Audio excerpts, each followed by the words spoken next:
भारतीय टीम तैयार है वर्ल्ड कप में फाइनल खेलने के लिए ऑस्ट्रेलिया के खिलाफ। इस टीम में बहुत सारे स्टार खिलाड़ी हैं, लेकिन एक ऐसा खिलाड़ी जिसने पूरी टीम के लिए जी जान लगा रखा है। उनकी कहर बरपाती गेंदें सामने वाली टीम के बल्लेबाजों के होश जो है वो फाख्ता कर रही हैं। 23 विकेट उनके नाम है और अभी हालिया जो आखिरी मैच खेला था वहां पर 7 विकेट लिए। जी हम बात कर रहे हैं मोहम्मद शमी की, और इस वक्त मेरे साथ मोहम्मद शमी के कोच बदरुद्दीन जी हैं। सर, मोहम्मद शमी के लिए कोई एक शब्द या कोई एक लाइन आपको कहनी हो, 20 साल की ये जो जर्नी रही है आपकी मोहम्मद शमी की, तो वो पहली चीज क्या होगी? देखिए, पहली चीज मेरे लिए यही है उसकी कि उसकी मेहनत सबसे बड़ी चीज है कि मेहनत के बिना कोई बंदा इतना ऊपर नहीं जा सकता। कितना भी आप में टैलेंट हो, सब कुछ हो, लेकिन जब अगर आप वो टैलेंट को भी जंग लग जाता है, अगर आप उस पर मेहनत ना करें तो जाहिर सी बात है उसने उसके लिए से मेहनत से बढ़ के कुछ नहीं है। मेरे हिसाब से मेहनत से बढ़ के कुछ नहीं है। अगर 20 साल पीछे चला जाए, ऐसे ही ग्राउंड में वो मोहम्मद शमी रॉ टैलेंट जो कब्रिस्तान में खेलता था, जो खेतों में खेलता था, वो मोहम्मद शमी आपके पास आता है। आप मोहम्मद शमी के टैलेंट को आइडेंटिफाई करते हैं, उसको आपको नजर आता है कि हाँ ये बंदा कुछ कर सकता है। वो रॉ टैलेंट कैसा था मोहम्मद शमी का? देखिए, जब वो पहली बार मेरे पास आया था तब वो एक ऐसा जैसे गांव से कोई बच्चा आता है और बड़े पतले वैसे ही सिंपल से शूज पहने हुए, लोअर पहने हुए, तो बच्चे ऐसे आते थे वहाँ पे। चक्कर सरकारी स्टेडियम था, उसमें बच्चे ज़्यादातर ऐसे ही आते थे। तो मुझे नहीं लगता था ऐसा कि भाई जो है कि ऐसा कोई बच्चा हो मिलेगा मुझे, ऐसा कोई बच्चा हमें मिलेगा, कि कोई भी ऐसा ऐसा बच्चा मिलेगा हमें कि भाई बहुत हाई फाई सा, ऐसा नहीं सोचा था मैंने। लेकिन जब मैंने उसको बॉल डलवाया, तब बॉल डलवा नेट के टाइम पे मैंने बॉल डलवाया उसको, तो उसने जब पहला बॉल डाला तो मुझे थोड़ा सा ऐसा लगा कि यार ये क्या फेंका इसने, क्योंकि वो बॉल जो था नहीं विकेट के पास नहीं गया, वो बिल्कुल पाइप जब लगे हुए थे उस पाइप पे लगा, बहुत दूर फेंका उसने बहुत। लेकिन वो इतना तेज था कि एक छोटा बच्चा, 14 साल का बच्चा इतना तेज बॉल फेंक रहा है, तो बड़ा मतलब बोला फिर मैंने क्या हो सकता है, ऐसे चला गया हो। फिर उसने और बॉल फेंका, करीब आधा पौन घंटा उसने बॉल डाला, और आधा पौन घंटा जो मुझे उसने जिस चीज़ ने उसकी इम्प्रेस किया वो ये थी कि आधे घंटे में जो स्पीड थी उसकी वो कम नहीं हुई। अच्छा, तो ये काफी इंटरेस्टिंग चीज रही क्योंकि स्पीड कम नहीं हुई। लेकिन अगर हम मोहम्मद शमी इन प्रोग्रेस देखें, है ना, वहां से आपने चलिए देखा कि जो छोटा सा बच्चा है, स्पीड अच्छी है, लाइन लेंथ तो आप सुधार सकते हैं, स्पीड के ऊपर में भी आपने काम किया। लेकिन वहां से जब मोहम्मद शमी ये सपना देखने लगे कि अब मुझे ब्लू जर्सी पहननी है, इंडिया को रिप्रेजेंट करना है, वहां पर आपका जो रोल है ना वो काफी अहम होता है। उस सफर को आपने कैसे जो है शुरुआत कराई उनकी? देखिए, शुरुआत पहले हमने उसको यहीं यूपी से मेहनत करने के बाद उन्हें यूपी से ट्रायल दिया। फर्स्ट टाइम अंडर 19 का ट्रायल उसने दिया जाकर, तो उसमें उसने बहुत ज़बरदस्त बॉल डाला। मैं भी गया था, इसके फादर भी गए थे, इसका बड़ा भाई भी साथ में गए थे, हम लोग ट्रायल पे लेके इसको कानपुर। तो वहाँ पे करीब 2400 करीब 2500 बच्चे होंगे ट्रायल पे वहाँ पर। तो इसने बहुत अच्छा बॉल डाला वहाँ पे। तो वहाँ पे 4 या दिन लगे शायद ट्रायल पे। तो लास्ट दिन तक ये था मौजूद, लास्ट दिन तक मौजूद था। जब 50-60 बच्चे रह जाते हैं तो उस दिन तक मौजूद था वहाँ पर। तो लास्ट में इसने बहुत ज़बरदस्त बॉल डाला, तो हमें पूरी उम्मीद ये बन गई थी कि इसका सिलेक्शन पक्का हो गया।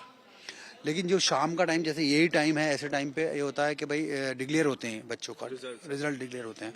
तो वहाँ से रिजल्ट उसका जब डिक्लेयर होना शुरू हुआ, नंबर बोलने शुरू हुए, तो उसके बाद जो है अब हम सुनते रहे, क्योंकि हम दूर बैठे थे, बच्चों को अंदर बुला रखा था सबको। तो वहाँ से जब इसकी वहाँ से चला है, टाइम जब ख़त्म हो गया, वहाँ से जब चलना शुरू हुआ, तो मैं इसके पापा से बोला कि इसका सिलेक्शन नहीं हुआ। इसकी बॉडी लैंग्वेज ऐसी थी कि इसका पैर उठ ही नहीं रहे थे वहाँ पे आने के लिए। अच्छा। मैं ऐसा लग रहा था कि पैर उठाना पड़ेगा, कि भाई एक ही तरफ लेके जाना पड़े, पैर उठाना पड़े दूसरे के। तो इतना मतलब वो टाइम ऐसा था कि बस लगता था हमें कि भाई यहाँ पे इसकी क्रिकेट ना ख़त्म हो जाए। मतलब ऐसा आके बैठ गया और बिल्कुल ऐसा जैसे अब रो देगा। तो बहुत बात बोले यार कोई बात नहीं, आपने इतना ये किया है, इतना लोड इस पर, फर्स्ट टाइम में आप यहाँ तक पहुँच गए कि भाई जो है आपने लास्ट राउंड तक पहुँचे हो आप, तो बहुत बड़ी बात है ये। तो आप इस बात को क्यों पॉजिटिव नहीं सोच रहे? कोई बात नहीं, अब आप आगे करेंगे तो और मेहनत करेंगे। तो मगर कई दिन लगे हमें समझाने के लिए, बोला एक दिन में समझने, मैंने कहा चलो ठीक है घर चलते हैं वापस और उसके बाद फिर देखेंगे जो होगा। तो कई दिन के बाद ये संभल पाया था, ये समझिए आप। चलिए वहां से एक एक्चुअली शुरुआत तो हो गई थी, ट्रायल दिया, चलिए ठीक है नहीं हुआ सिलेक्शन, लेकिन कहीं ना कहीं माइंडसेट क्लियर हो गया था, अप्रोच क्लियर हो गया था।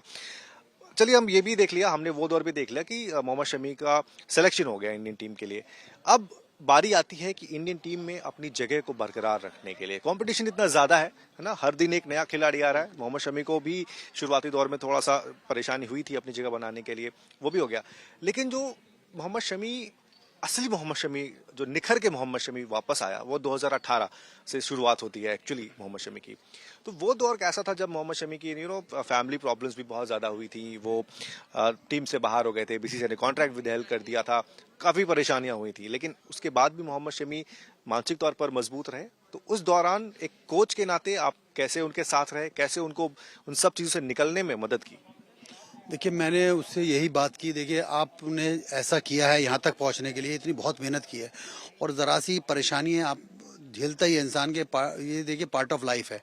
अप डाउन अब आप हर की ज़िंदगी में आते हैं, किसी में ज़्यादा हो जाते हैं, किसी में कम हो जाते हैं। अगर आप इससे घबरा जाओगे तो फिर आगे नहीं जा सकते। अभी आपका बड़ा लंबा कैरियर पर बचा हुआ है और उस कैरियर को अगर आप यहीं ख़त्म कर दोगे तो ये चीज़ें आपके लिए भी नुकसानदेह हैं और हम सब के लिए नुकसानदेह हैं।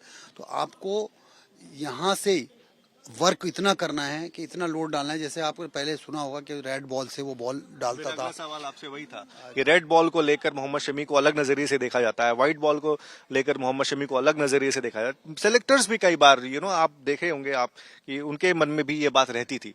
इसको आपने कैसे दूर किया और मोहम्मद शमी ने किस हिसाब से इसके ऊपर में काम किया? देखिए बात सिर्फ यही है कि मैंने उनको बताया था कि भाई आप जो हैं रेड बॉल में महारत आपने हासिल की, रेड बॉल में आपने बहुत अच्छा किया है, तो आप वाइट बॉल पे क्यों नहीं कर सकते ये काम? वाइट बॉल पे मेहनत कीजिए। आप पे अब लॉकडाउन हो गया है तो लॉकडाउन में आप वाइट बॉल इकट्ठी करिए, वाइट बॉल से मेहनत कीजिए। तो उसने कहा कि भाई ये हो सकता है। मैंने कहा क्यों नहीं हो सकता, सब कुछ हो सकता है। जब रेड बॉल में आपको, जब रेड बॉल भी तो पहले आपने शुरुआत तो रेड बॉल से करी, तब तो आप कुछ नहीं पता था ना। उसके बाद फिर आपने रेड बॉल पे मेहनत किया, आप यहाँ तक पहुँचे। तो आप वाइट बॉल पे मेहनत कीजिए और आपके पास टाइम भी है। अब ये लॉकडाउन है, इस टाइम यहाँ पे कोई आपको परेशानी भी नहीं है कि कहीं मैच खेलने जाना है, कुछ करना है, तो सब कुछ बंद है। अब आप इस पे वर्क करिए। तो उसने, उसके दिमाग में ये बात बैठी और उसने फिर उस पर वर्क करना शुरू किया और बहुत मेहनत की। मतलब यहाँ से बच्चे जाते थे साथ में, वो मौका जैसे जैसे मिलता था बच्चों को, आसपास के बच्चे जो दूर से नहीं आ पा रहे थे क्योंकि, तो वहीं पास के बच्चे को बुला के और जैसे भी बॉलें अरेंज की, वाइट जो हमारे पास थी या उनके पास थी कुछ रखी हुई, तो वाइट बॉलों से प्रैक्टिस शुरू कर गई। और आज आप सब उसका रिजल्ट देख रहे हैं कि भाई उस वाइट बॉल की प्रैक्टिस जो है, जो उसने की है, और आज ऐसा वाइट बॉल है कि वो वाइट बॉल ऐसा लग रहा है कि वो इनको कोई दूसरी बॉल दी जा रही है और बॉलरों के पास दूसरी बॉल है। सही बात है। अच्छा, मोहम्मद शमी के इस वर्ल्ड कप के परफॉर्मेंस आपको बतौर कोच जो है कि क्या रेटिंग देंगे आप? इस वर्ल्ड कप की रेटिंग, अगर ये परफॉर्मेंस साउथ अफ्रीका या इंग्लैंड में हुई होती तो मैं हो सकता कम रेटिंग देता। लेकिन ये इंडियन कंडीशन में ऐसे एक फास्ट बॉलर को, जहाँ पे जिन विकेटों पर हमारे स्पिनरों को हेल्प मिला करती थी हमेशा, उन विकेटों पर और बॉलर भी डाल रहे हैं बॉल। ऐसा नहीं कि अब इनके जो नीचे बॉलर है वो स्पिनर है एक, एडम जंपा जो दूसरे नंबर पे है, एडम जंपा स्पिनर है और ये फास्ट बॉलर उनसे आगे है। तो मैं तो इसमें इनको 100 से 100% दूंगा कि 101% देना चाहिए, क्योंकि इस कंडीशन में ऐसा बॉल डालना मैं नहीं समझता कोई बॉलर डाल सकता। शमी, आपको लगता है कि अगर मानसिक तौर पर मजबूत नहीं होते तो ये टैलेंट 2018 में शायद खत्म हो जाता? बिल्कुल। देखिए इतनी परेशानियों के बाद अगर कोई उठ के यहाँ आ सकता है तो वो सामी ही कर सकता था। मैंने नहीं देखा, मैंने अपनी ज़िंदगी में बहुत बहुत प्लेयर ऐसे देखे हैं जिनके साथ ख़राब चीज़ें हुई और वो ख़त्म हो गए। बहुत सारे प्लेयर ऐसे देखे। लेकिन मैं खुशकिस्मत समझता हूँ अपना हो कि मैं उसका कोच हूँ और उसने मेरे अंडर ट्रेनिंग ली है। तो वो इतना स्ट्रांग कब बना ये भी मैं नहीं समझ पा रहा हूँ कब बना, क्योंकि मुझे ये लगता है कि जैसे उसकी फैमिली प्रॉब्लम थी या और भी जो उसके साथ उसने कलकत्ता में टाइम बिताया, ऐसे टफ टाइम हुआ वहाँ पे कि भाई घर से बहुत दूर रहा, अकेला रहा, तो ये सब चीज़ें उसको स्ट्रांग बनाने में, मैं इन्हीं चीज़ों ने स्ट्रांग बनाया उसको। एक आखिरी सवाल सर, और ऑस्ट्रेलिया के अगेंस्ट हमने देखा ऑस्ट्रेलिया की बैटिंग लाइनअप अगर देखी जाए तो एक से एक सितारे हैं। मैं सिर्फ एक खिलाड़ी का नाम नहीं लूंगा, बहुत सारे स्टार स्टडेड प्लेयर्स हैं उनके पास। मोहम्मद शमी को आपकी तरफ से अगर कोई सलाह देनी हो कि ये मोहम्मद शमी तो यार ये ध्यान में रखना, तो वो सलाह क्या होगी? मोहम्मद शमी अगर ये इंटरव्यू देख रहे हैं तो देखिए, सलाह देने के लायक उसने छोड़ा ही नहीं है कोई काम। इतना देखिए, एक मैच में 7 विकेट उसने मारे हैं, 5 विकेट मारे हैं 7 विकेट, तो अब वो इतना जबरदस्त बॉल डाल रहा है, उसे छेड़ने की जरूरत ही नहीं है। मेरा अगर क्या होगा तो मैं यही होगा, जैसा अभी तक बॉल आप डालते हैं वैसे ही बॉल डालना है। बस हमें सिर्फ आपका एक स्पेल और चाहिए और हम वर्ल्ड कप घर ले आएंगे। तो देखा आपने, ये थे बदरुद्दीन जी, कह रहे थे कि जैसा आप कर रहे हैं वैसा ही करिए, कुछ आपको एक्सपेरिमेंट करने की जरूरत नहीं है। जो लाइन है वो वही रखिए, जो लेंथ है वही रखिए, स्पीड भी वही रखिए, ठीक है, स्पीड भी वही रखिए। बस एक स्पेल और चाहिए जिसके साथ ही क्या आ जाएगा सर? वर्ल्ड कप आ जाएगा हमारे वर्ल्ड पास। कप घर आ जाएगा। तो बस ये बात ध्यान में रखनी है। इसी के साथ thank you so much sir हमसे बातचीत करने के लिए, और हम उम्मीद करते हैं कि भारत कल ऑस्ट्रेलिया को हराकर वर्ल्ड कप की ट्रॉफी जरूर लिफ्ट करेगा।